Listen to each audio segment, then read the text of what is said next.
సాయి బంధువులందరికీ ఇదే నా ప్రణామం. ఈ వారం మనం మాట్లాడుకోబోయే సాయిబాబా బోధనల సారాంశం ఏమిటంటే, భయం మీద ప్రేమ, విశ్వాసం ద్వారా విజయం. భక్తుల భయాలను పారద్రోలడంలో బాబా చేసే చమత్కారం. భయాన్ని జయించడంలో సాయిబాబా మార్గదర్శనం. వీటి గురించి. ఓం సాయిరాం. ఈ వారం అనగా బుధవారం మనం మాట్లాడుకోబోయే ఈ అంశం భయం, ఆందోళన అనే భావాలు మన జీవితాన్ని ఎలా ప్రభావితం చేస్తున్నాయో, మరియు వాటిని సాయిబాబా బోధనల ద్వారా ఎలా అధిగమించవచ్చో అనే అంశం గురించి. ప్రతి ఒక్క భక్తుడు, మీరు, నేను అందరం భక్తులము ఈ భయ ఆందోళనలో మునిగినవారమే. వీటి నుండి బయటపడితే కాని మనం సత్యాన్ని దర్శించి శాంతిని పొందలేం. అయితే మార్గమే లేదా అంటే ఒక మార్గం ఉంది. ఆ మార్గాన్ని పరిశోధించడమే ఈ వ్యాసం యొక్క ప్రధాన ఉద్దేశ్యం. భయం, ఆందోళనల నుండి బయటపడే మార్గం. భయం అనేది మన జీవితంలో సంరక్షణ కోణంగా ప్రారంభమైన భావం. అది కొన్ని సందర్భాల్లో మానవ రక్షణకి ఉపయోగపడుతుంది. దీనిని మనం ఆరోగ్యకరమైన భయం అంటాం. అది మంచిదే. కానీ అదే భయం ఆందోళనగా మారితే అది మన మనశ్శాంతిని హరిస్తుంది. ఆత్మవిశ్వాసాన్ని తగ్గిస్తుంది. మన అంతఃశక్తిని దెబ్బతీస్తుంది. ఇది తీవ్రతరమైన భయం. దీనినే మనం అధిగమించాలి. ఆధ్యాత్మిక జగత్తులో ఉండేవారికి భయం ఉండకూడదు. భయం, అనుమానం, అప్రమత్తత ఈ చక్రం మనలోనే నడుస్తూ ఉంటుంది. మనసు లోతులలో ఉండే భయం మనలో అలజడిని రేకెత్తిస్తుంది. మనకు తెలియకుండానే మన నిర్ణయాలను ప్రభావితం చేస్తుంది. కొత్త విషయాలు తెలుసుకోకుండా ఆపేస్తుంది. భయం మన ఎదుగుదలకి అడ్డంకిగా మారుతుంది. ఉదాహరణకు ఒక వ్యక్తికి ఉద్యోగ మార్పు గురించి ఆలోచన ఉంటుంది. కానీ భవిష్యత్ భయం వల్ల ఆ అవకాశాన్ని వదులుకుంటాడు. ఇంకొకరు కొత్తగా ఏదో ప్రారంభించాలి అనుకుంటారు. కానీ గత అనుభవాల భయం వల్ల మౌనంగా ఉంటారు.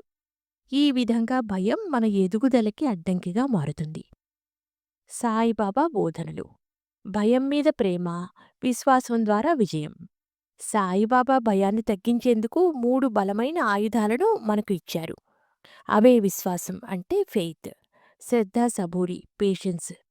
నా భక్తుడికి భయం అవసరం లేదు, నేను ఎప్పుడూ అతని వెంటే ఉంటాను అని బాబా అంటారు.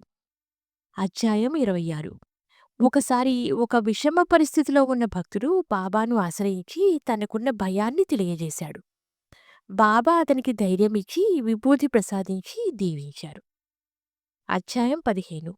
ఒకసారి కాళప్ప అనే భక్తుడు ఇంట్లో చోరీ జరిగినప్పుడు భయంతో బాబా వద్దకు వచ్చాడు. బాబా అతనికి ఓదార్పు ఇచ్చారు. భయం వదిలివేయి, నేను ఉన్నాను. వీటి వల్ల మనం తెలుసుకోవలసింది ఏమిటి అంటే, భయం ఉన్న చోట ప్రేమ ఉండదు. ప్రేమ ఉన్న చోట భయము ఉండదు. బాబా ఎప్పుడూ ప్రేమతో కూడిన భక్తిని ఆశించేవారు, అభినందించేవారు. మొదట ఆయన భయాన్ని తగ్గించుకోవాలి అంటే మొదట మనం విశ్వాసాన్ని పెంపొందించుకోవాలి అని బోధించేవారు. ఆచరణలో సాయిబాబా బోధనలు. ధ్యానం చేయడం. రోజూ 5-10 నిమిషాలు కళ్ళు మూసుకుని ఓం సాయిరామ్ అని జపించండి. మీ భయాన్ని సాయిబాబాకు చెప్పండి, బయట పెట్టండి. బాబా ముందు నెమ్మదిగా వెలిపుచ్చండి. మీ భయాన్ని, కష్టాలను బాబాతో పంచుకుంటే మీ భయం బయటపడి బాబా చెప్పే మాటలు, ఏకాదశి సూత్రాలు మననం చేసుకుంటుంటే భయాన్ని తిప్పికొట్టే బాబా మాటలు మనలో ధైర్యాన్ని నింపుతాయి. ఉదాహరణకు బాబా అన్నారు, నా మీద పూర్తి విశ్వాసం ఉంచు, ఎటువంటి హాని నీకు జరగదు. ఎందుకంటే ఆయన మీద సంపూర్ణ విశ్వాసం మనకు నిజంగా ఉంటే భయం స్థానంలో విశ్వాసం చేరుతుంది. అందుకే మనవాళ్ళు విశ్వాసో ఫలదాయకః అంటారు.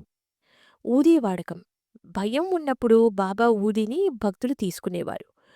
ఊది భక్తుల మానసిక స్థైర్యాన్ని కలిగించి విశ్వాసాన్ని పెంపొందించే శక్తిని కలగజేస్తుంది. అంతర్లీన శక్తిని పెంపొందించుకోవడం.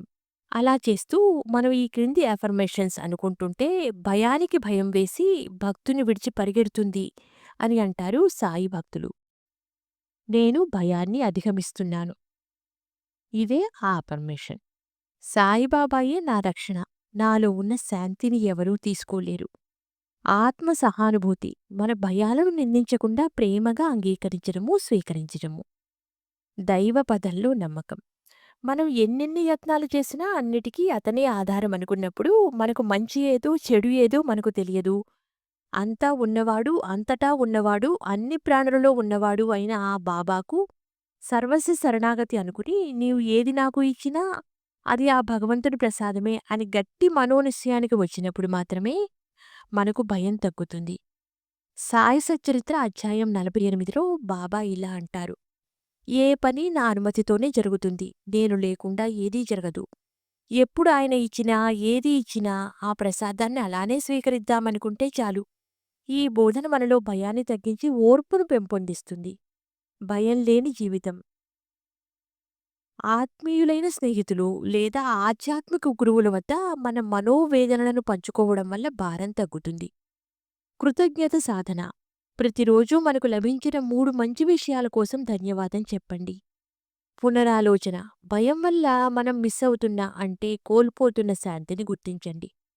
స్వీయ అనుభవాల నుండి ప్రేరణ. చాలామంది భక్తులు బాబాపై విశ్వాసంతో భయాలను అధిగమిస్తారు. ఉదాహరణకు తాత్యా కుటుంబం ఎన్నోసార్లు బాబా దయతో ప్రాణాలకే రక్షణ పొందారు. బాబా ముందే భవిష్యత్ అపాయం చెప్పి వారిని కాపాడారు. శ్యామ భయపడినప్పుడు బాబా ఇలా అంటారు, నీవు భయపడవద్దు, నీవు నన్ను పిలిస్తే నేనే ముందుగా వస్తాను. ఇక ముక్తాయింపు ఏంటంటే భయాన్ని బాబా చెరిపేయగలరు, కానీ ఆ విశ్వాసం మాత్రం మీరు చూపాలి. ఈ వారం మన ప్రయత్నం ఏమిటంటే మన భయాన్ని గుర్తించండి, భయంపై ప్రేమను గెలిపించండి, సాయిబాబా ఆశ్రయాన్ని పాటించండి. ఓం సాయిరాం. సర్వం శ్రీ సాయినాథార్పణమస్తు. స్వస్తి.